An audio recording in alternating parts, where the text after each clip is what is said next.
So just a quick video on how to restore fenders. Personally, I like to keep the originals if they're usable. I'll just show you one I really like.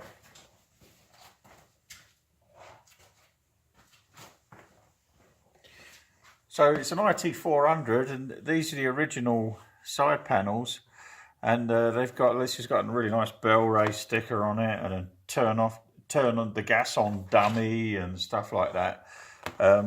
If you've got them like these and you want new ones, sell your old ones on eBay, because you'll get more money for these than what you're going to pay for the new ones if they're in usable condition. I mean, these are really nice. I like to clean them up and wax them. If you've got oxidization on them, all you got to do is scrape. But there's a particular method that I use because you're going to end up with ridge lines on there.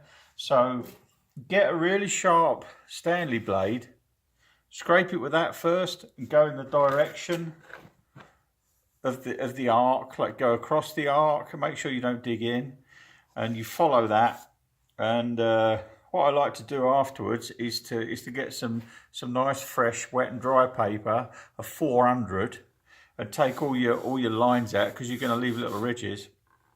And once you've taken the lines out with a 400, get actual razor blades, you know, like the real sharp ones, and then polish them with that. You get a real nice finish. You'll just take off. So basically with the 400 wet and dry, you're kind of roughing up the field again, and then you're shaving that roughness off, because the wet and dry doesn't really actually take plastic off, but it will rough it so you can shave it and you get a nice finish. And these razor blades are flexible, so you can follow a contour without leaving lines like the Stanley blade did on the first stage. And then you can wax them or you can buff them. So the next thing is, if you've got stress lines, stress marks in there, what's actually happened is the plastic has overbent, and you've got air in there where it started to break. And there's a really good trick to get rid of that. This was all the way across this white. Get yourself a heat gun, and you heat it so you're kind of melting those air bubbles out. I'll show you. So you have a good look at that first.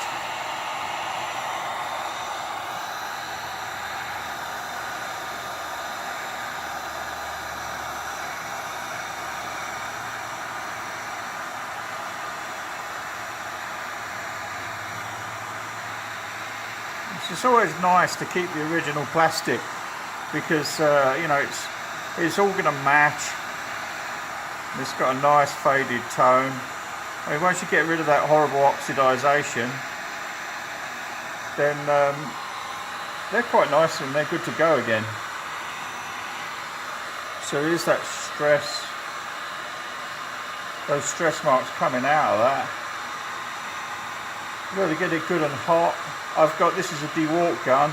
They're like 30 bucks, I think, in Home Depot. No, Lowe's. And I got this one on maximum. There's two settings.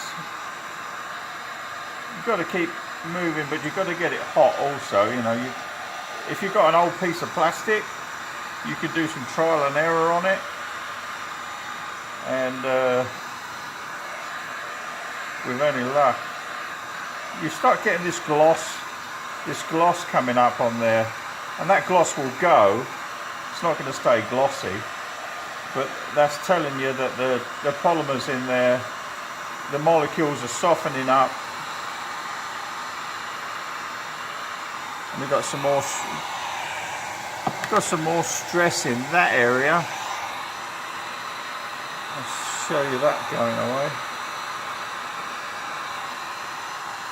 There we go, that's gone. I've got a rib right there. I'm going to get rid of that.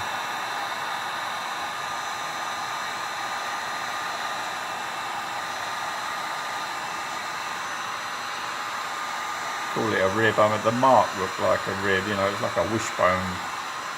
Tried to show a bit of stress there on that one. Yeah.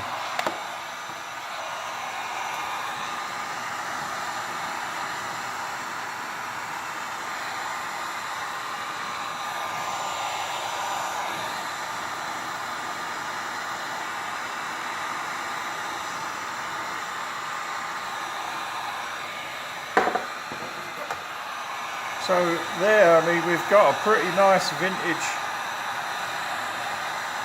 mud guard that's reusable. Looks pretty nice. I'm going to keep this as a spare because I just did one, and that's going on my bike. Well, you get the idea.